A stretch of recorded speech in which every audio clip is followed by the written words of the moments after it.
Olá, é um prazer inenarrável ter você aqui no canal Física com PH. Hoje vamos fazer uma introdução ao estudo da eletrostática. Preparados? Vem comigo!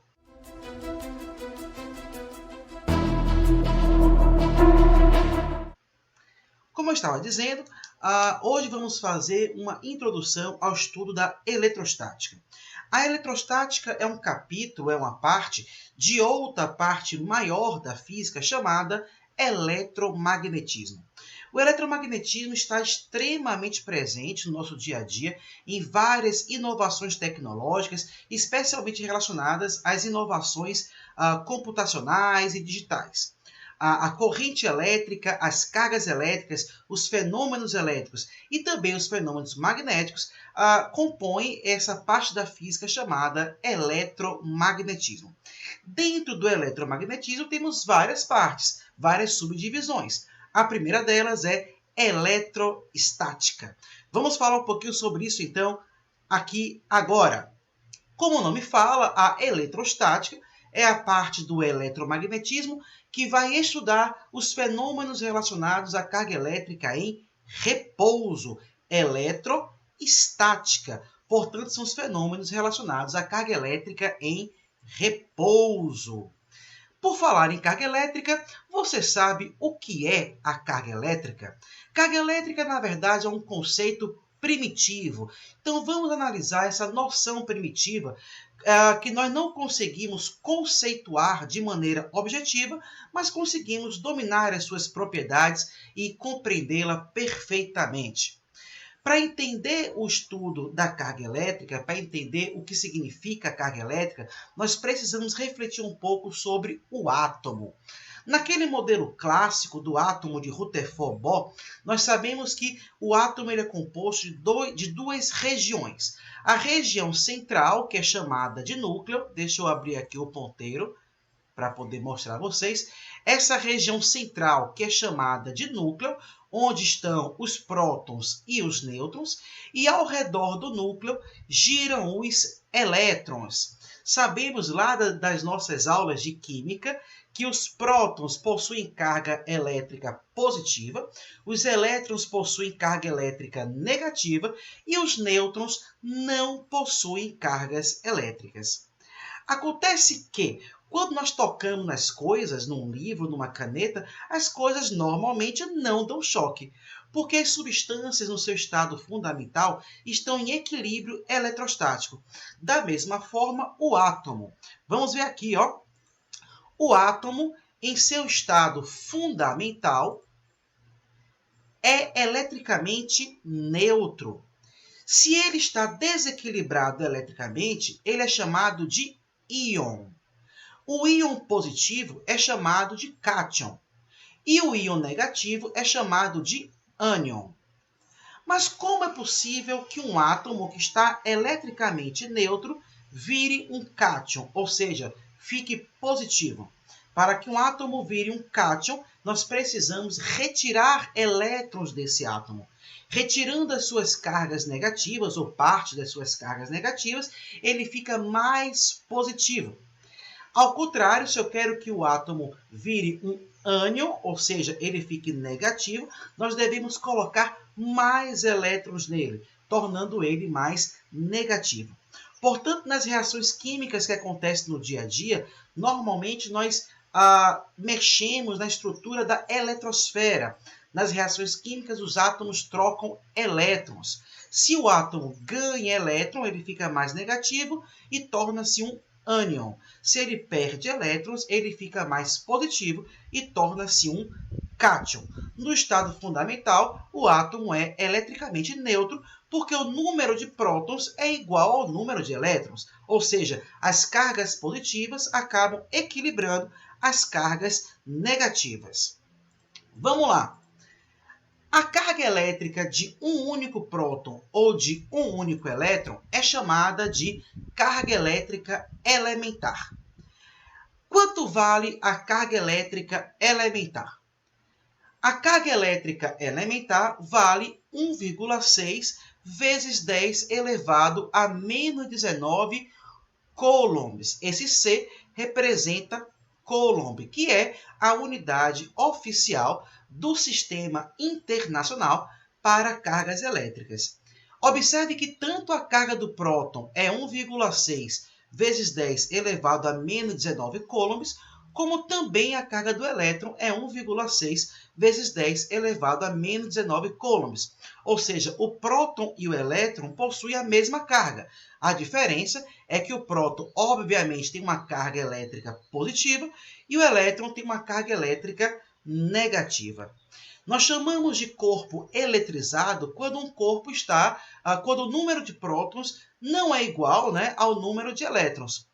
E o corpo eletricamente neutro é aquele onde o número de prótons é igual ao número de elétrons. Então, as cargas positivas acabam equilibrando as cargas negativas. Condutores e isolantes. Condutores são aqueles corpos onde as cargas elétricas se movem com facilidade. Por exemplo, os metais. Já os isolantes são aqueles corpos onde as cargas elétricas não se movem com facilidade. Por exemplo, o ar, a água, a borracha, o vidro, a madeira e etc. Ora, os materiais condutores conduzem com facilidade a corrente elétrica ou as cargas elétricas porque ele possui elétrons livres em sua estrutura. Já os materiais isolantes não possuem elétrons livres e, portanto, têm mais dificuldade em transportar, em permitir a condução de corrente elétrica ou de carga elétrica. Ora, um material isolante pode sim se tornar condutor em determinadas circunstâncias. Por exemplo, o ar é um material isolante, né? Senão sairia corrente elétrica da tomada e iria dar choque em cada um de nós.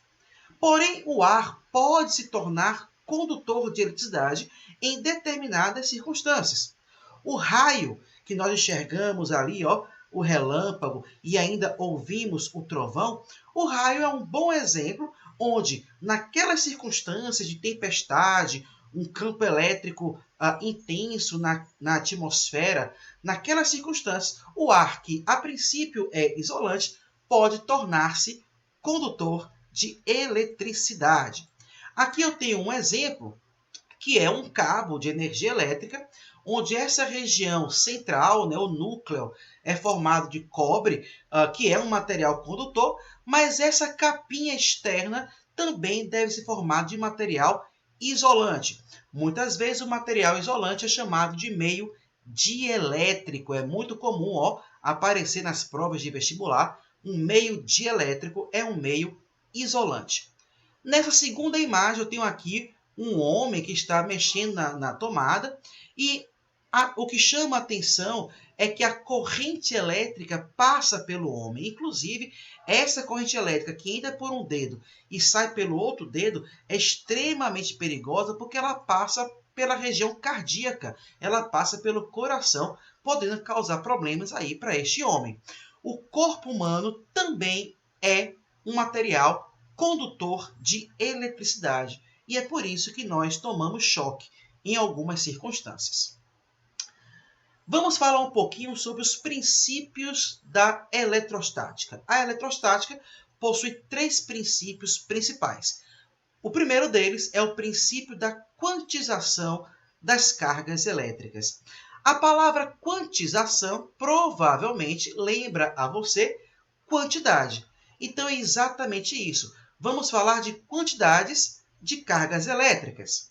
Veja, na natureza, a carga elétrica dos corpos sempre ocorre como um múltiplo inteiro da carga elétrica elementar, que nós chamamos de E. O que eu quero dizer com isso? Ora, é possível que durante uma reação química, uma substância ganhe um elétron, ou ganhe 2 elétrons, ou ganhe 3 elétrons. Portanto, a sua carga elétrica vai ser essa carga que ele está ganhando. A carga de 1 elétron, ou a carga de 2 elétrons, ou a carga de 3 elétrons, ou a carga de 1 milhão de elétrons. Não é possível o objeto receber a carga de meio elétron, de 1,5 elétron. Não.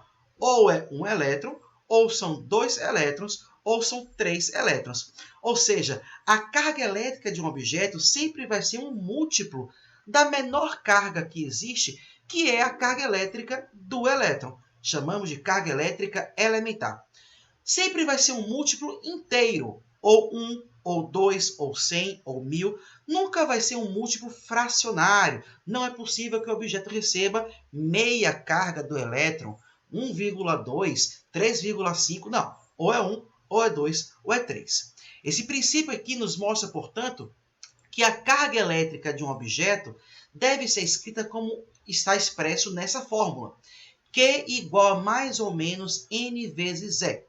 Nessa fórmula, Q representa a quantidade de carga elétrica de um objeto, E representa, obviamente, a carga elétrica elementar, que nós já vimos no outro slide, que é 1,6 vezes 10 elevado a menos 19 coulombs, e esse N representa o número de elétrons que o objeto recebeu ou que o objeto perdeu lá no seu processo de eletrização. Esse mais ou menos significa que o objeto ou tem uma carga positiva ou tem uma carga negativa. O segundo princípio da eletrostática é o princípio da atração e repulsão. Como todos nós sabemos, esse princípio é muito conhecido e fala que cargas elétricas de um mesmo tipo se repelem e de tipos diferentes se atraem. Como assim, pH? Ora, duas cargas negativas, por exemplo, elas se repelem. Essa carga da esquerda, negativa, vai empurrar para longe a carga da direita e, ao mesmo tempo, a carga da direita vai empurrar para longe a carga da esquerda. Vai acontecer aí uma repulsão mútua. Da mesma forma, duas cargas positivas também se repelem. Porém, se eu colocar uma carga positiva e uma carga negativa, a força que acontece entre elas é uma força de atração. É importante nós observarmos que essa atração é uma atração mútua, ou essa repulsão é uma repulsão mútua. Enquanto uma carga repele a outra repele a uma. Isso nos lembra uma outra lei da física, que é a terceira lei de Newton, lá da mecânica, que diz que as forças só ocorrem na natureza em pares, ou seja, toda ação tem uma reação. Então, essas forças que nós estamos vendo aqui na eletrostática de atração e repulsão sempre aparecem em pares, que trata-se de um par ação-reação. Continuando, vamos falar aqui do terceiro princípio da eletrostática, que é o princípio da conservação das cargas elétricas. A soma algébrica das cargas elétricas existentes em um sistema isolado é sempre constante. Como assim, professor? Primeiramente, vamos entender que o sistema em questão é um sistema isolado. Vamos supor aqui que eu tenho um sistema formado por 3 esferas. A esfera A esfera B e a esfera C. Está isolado, ou seja, cargas que estão fora dele não podem entrar e cargas que estão dentro do sistema não podem sair. A esfera A tem uma carga elétrica de mais 10. A esfera B, uma carga elétrica de menos 6. E a esfera C, uma carga elétrica de mais 5. Ora, 10 mais 5 menos 6 dá uma carga elétrica total de mais 9. Eu realizei aqui, pessoal, a soma algébrica, isto é, a soma considerando os sinais. Quem é positivo eu vou usar como positivo, quem é negativo eu vou usar como negativo. Aí eu vou sacudir o sistema, a esfera A vai bater na esfera C, a esfera C vai bater na esfera B, e essas esferas vão acabar trocando cargas entre elas. Após esse processo, a esfera A passou a ter carga mais 5, a esfera B passou a ter carga mais 2, e a esfera C passou a ter carga também mais 2. 5 mais 2 mais 2 dá um total de 9. Portanto, percebam que a soma algébrica dessas cargas deste sistema permaneceu constante. Ou seja, essas cargas elétricas elas não podem ser criadas ou destruídas. Se o sistema físico é fechado, a soma algébrica das cargas elétricas é constante. Ora, então nós já sabemos que um objeto é neutro todas as vezes que o número de prótons é igual ao número de elétrons. Mas será que um objeto neutro, se eu pegar um objeto neutro como esta caneta, será que é possível torná-lo eletrizado? Como nós podemos eletrizar um objeto, ou seja, torná-lo desequilibrado eletricamente, onde o número de prótons será diferente do número de elétrons? Existem 3 processos de eletrização, 3 formas de tornar um objeto que estava neutro, torná-lo carregado eletricamente.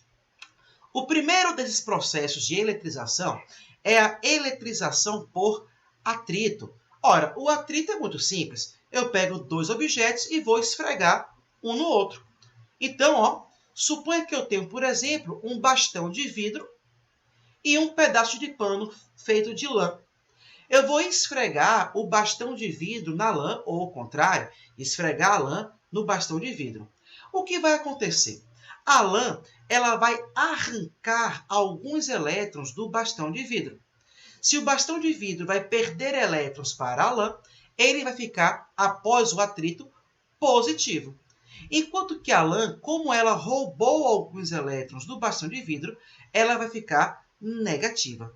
Então, notem que na eletrização por atrito, os corpos adquirem cargas de sinais contrários. Enquanto o bastão de vidro ficou positivo, o pedaço de lã ficou negativa. Mas como saber quem vai ficar positivo e quem vai ficar negativo no processo do atrito? Existe uma tabela chamada série triboelétrica que apresenta aí algumas substâncias que dão uma ideia para a gente quem fica positivo, quem fica negativo. Nesta série triboelétrica que eu acabei de apresentar, quanto mais à esquerda, a tendência maior da substância é ficar positiva, e quanto mais à direita, a tendência da substância é ficar negativa. Por exemplo, eu vou atritar o cabelo no ouro. Uma pessoa chique vai atritar cabelo no ouro. Quando eu atrito o cabelo no ouro, nós sabemos que o cabelo está mais do lado esquerdo, então ele ficará positivo após o atrito, enquanto o ouro, que está do lado direito, na série triboelétrica, ficará negativo.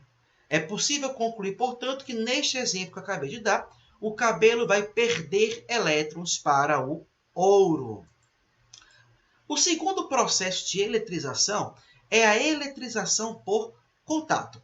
Enquanto que na eletrização por atrito é preciso esfregar, atritar um objeto no outro, na eletrização por contato basta que eu encoste um objeto no outro.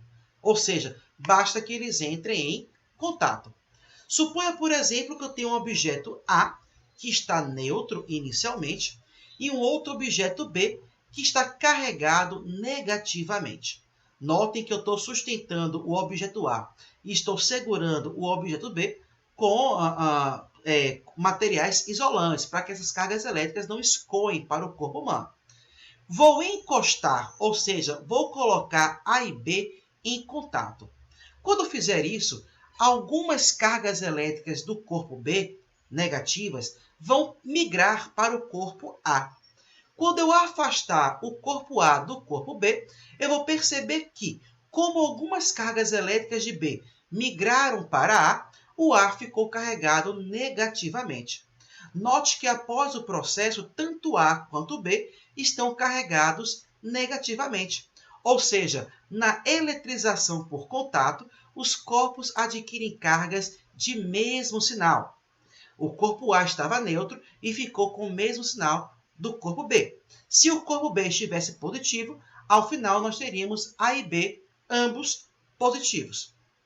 É importante perceber também que na eletrização por contato, ela só pode acontecer em materiais feitos de substâncias condutoras de eletricidade. Claro, se o movimento é um movimento espontâneo de B para A, é preciso que tanto B quanto A permita essa movimentação de cargas elétricas. E os materiais que permitem a movimentação de cargas elétricas são materiais condutores de eletricidade. Na primeira eletrização que nós vimos, que é a eletrização por atrito, não necessariamente os corpos devem ser condutores. O atrito também pode ser realizado em corpos isolantes. Mas na eletrização por contato, é uma exigência que os corpos A e B sejam constituídos de materiais condutores de eletricidade. Ora, observe que o corpo A ficou com mais cargas negativas do que o corpo B. Neste exemplo, isso aconteceu porque a superfície externa do corpo A é maior que a superfície externa do corpo B. Então, cabem mais cargas no corpo A do que no corpo B. É importante entender que nos condutores, as cargas elétricas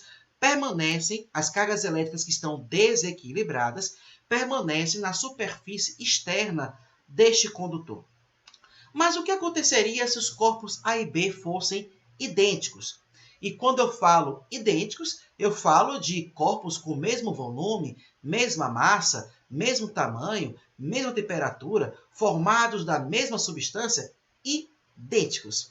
Ora, no caso de corpos idênticos, a carga elétrica se distribui igualmente entre as superfícies dos dois corpos. Então, se eu tiver, por exemplo, uma esfera A de carga elétrica Q1 e uma esfera B de carga elétrica Q2, elas têm cargas elétricas diferentes. Após o contato, elas terão cargas iguais. A nova carga de A será igual à nova carga de B. Então, essas cargas vão se distribuir igualmente para o corpo A e para o corpo B. E como calcular o valor dessa carga? Dessa carga que é igual para A e para B? Muito simples. É só fazer a chamada média aritmética entre as cargas iniciais Q1 e Q2. Aritmética. Ficou feinho aqui minha letra, mas tudo bem.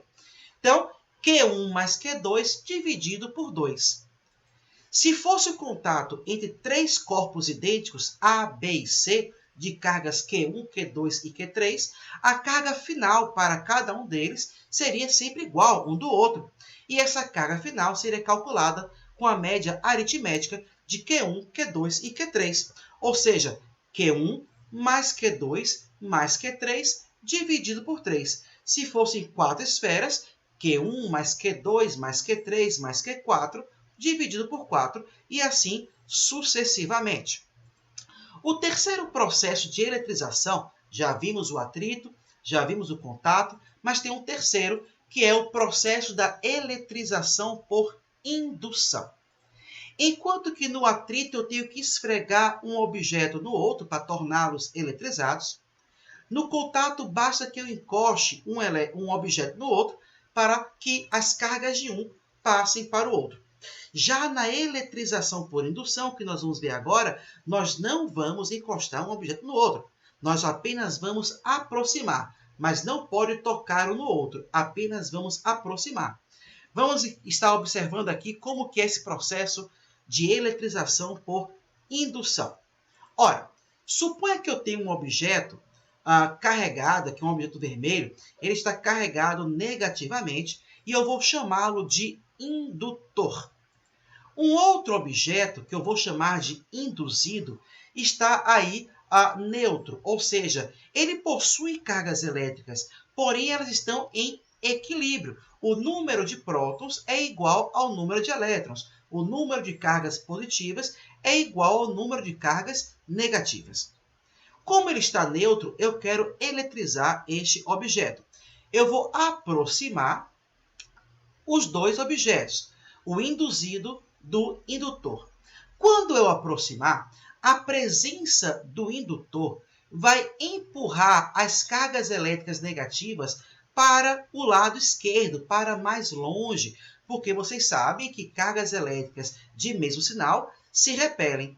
Então, do lado direito aqui do nosso induzido, as cargas positivas estarão descobertas, desequilibradas, porque as cargas negativas que estavam equilibrando elas migraram para o outro lado da esfera do objeto, porque foram empurradas, porque foram repelidas pela presença do corpo vermelho aí, do corpo indutor.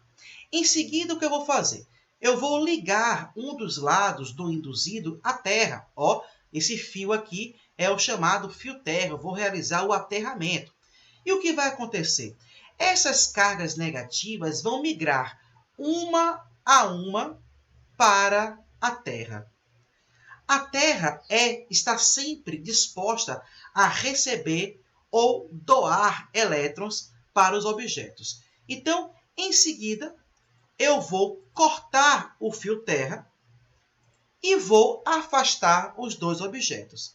Notem, portanto, que essas cargas positivas que estavam do lado direito, quando eu corto o fio e afasto os objetos, elas vão se espalhar pela superfície do induzido. Esse induzido que estava neutro, agora está carregado positivamente. Notem que o objeto indutor, aquele que já estava carregado antes, estava negativo e o induzido, que estava neutro, tornou-se positivo. Ora, é importante entender que neste tipo de eletrização, que é por indução, já que eu liguei o lado negativo à Terra, os objetos ficaram com cargas elétricas diferentes. Enquanto o indutor era negativo, o induzido tornou-se positivo.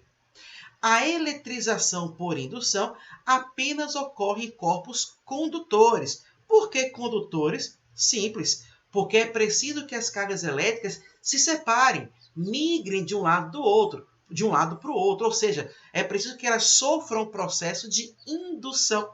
E para que essas cargas migrem de um lado para o outro do objeto, é preciso que haja uma livre movimentação de cargas. Então, o objeto ele deve ser formado de material condutor. E, além disso, a Terra é um imenso condutor, sempre disposto a doar ou receber elétrons. Como eu liguei o lado negativo do objeto à Terra, com o fio terra, essas cargas negativas migraram para a Terra. Se eu conectasse o outro lado, o lado que estava positivo, à Terra, elétrons subiriam da Terra para neutralizar, para equilibrar aquelas cargas elétricas positivas que estavam lá no objeto induzido. Então, a Terra sempre está disposta a descarregar o objeto que é conectado a ela. Seja um objeto negativo, e aí elétrons escoam para a Terra, seja um objeto positivo, e aí elétrons migram da Terra para o objeto. Ok? Então, agora que nós já conseguimos falar dos 3 tipos de eletrização, eu gostaria de fazer alguns exercícios com vocês para ver como que isso tem caído aí no vestibular, como isso tem caído no Enem. Separei apenas 2 questõezinhas para nós fixarmos todos esses conteúdos. Vamos lá! Primeira questão, caiu no Enem de 2020, ou seja, uma questão extremamente recente. O que diz essa questão? Ora, vem aqui uma charge, o Garfield ele se esfrega nas pernas, na calça, de uma pessoa, e aí ele sai com os pelos todos arrepiados e pensando, eu odeio eletricidade estática. E aí com a carinha de bravo, Ora, por qual motivo ocorre a eletrização ilustrada na tirinha? É claro que quando Garfield se esfrega na calça da pessoa, ele está ali se eletrizando por atrito. Não é isso? Ele está fazendo aquele movimento de atritar o seu pelo na calça da pessoa. Na eletrização por atrito, há uma troca de elétrons. Um objeto acaba arrancando elétrons de outro objeto. Então, vamos aqui ver o que dizem as alternativas. Será que essa eletrização ocorre por causa de troca de átomos entre a calça e os pelos do gato? Por causa da diminuição do número de prótons no pelo do gato? Por causa da criação de novas partículas eletrizadas no gato? Por causa da movimentação de elétrons entre a calça e os pelos do gato? Ou ainda pela repulsão entre as partículas elétricas da calça e dos pelos do gato? Essa questão é bem simples, está bem óbvio que é aqui, ó, a letra D. Opa, surgiu aqui alguma coisa. Letra D é a movimentação de elétrons entre a calça e os pelos do gato.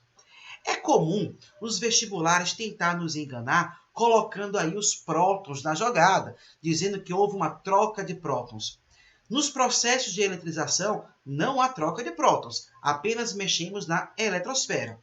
Nas reações químicas, a mesma coisa. É claro que existem reações físicas, como a fusão nuclear e a fissão nuclear, onde nós conseguimos mexer no núcleo do átomo e fazer aí uma mudança no número de prótons, mas não é o caso dos processos que estamos vendo na aula de hoje.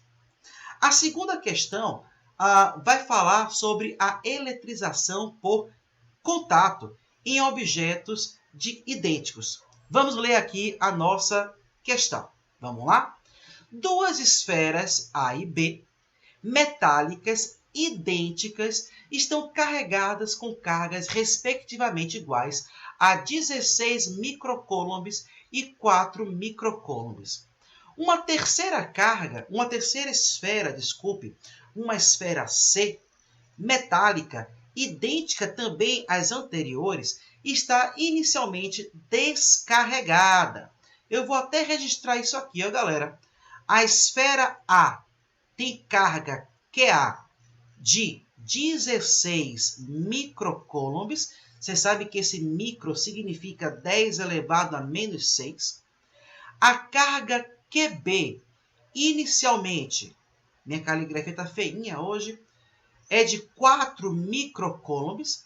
E a carga da esfera C é 0, porque ela está descarregada. Vamos continuar aqui a leitura do enunciado. Coloca-se C em contato com A. Em seguida, esse contato é desfeito e a esfera C é colocada em contato com B. Então, vamos entender. Primeiro, nós colocamos a esfera C em contato com a esfera A. Nós sabemos que no contato de esferas idênticas, as cargas elétricas se distribuem igualmente entre A e C. Depois, vamos colocar a esfera C em contato com a esfera B. No primeiro momento, na primeira etapa do raciocínio, colocamos C em contato com A. Qual deverá ser a nova carga de A, que eu vou chamar de Q''A, e a nova carga de C, que eu vou chamar de Q''C? É simples, basta eu calcular a média aritmética entre as cargas de A e de C antes do contato. A carga de A era 16 microcoulombs, a carga de C era 0, 16 mais 0 é 16, 16 dividido por 2 dá 8. Portanto, a nova carga de A e também a nova carga de C será igual a 8 microcoulombs. Então, notem que após essa primeira etapa, A não tem mais aquela carga inicial e C não tem mais aquela carga inicial. Agora, tanto A quanto C possuem carga elétrica de 8 microcoulombs. A segunda etapa, então essa foi a primeira etapa. A segunda etapa é o contato da esfera C com a esfera B. A nova carga da esfera C, eu vou chamar de Q''C. Vai ser igual à nova carga da esfera B, que eu também vou chamar de Q''B. É só fazer a média aritmética entre a carga de C e a carga de B antes do contato. O problema é que a carga de C não é mais QC, não é mais aquela carga lá do começo. Agora é Q''C, porque C já esteve em contato com A, lá no primeiro processo. Então, ó, a nova carga de C agora é de 8 microcoulombs. A carga de B, o enunciado falou, era de 4 microcoulombs.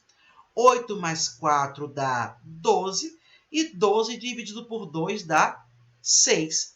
Portanto, a nova carga de C e a nova carga de B é de 6 microcoulombs.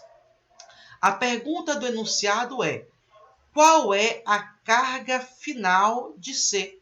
Então, a resposta é: a carga final de C é de 6 microcoulombs.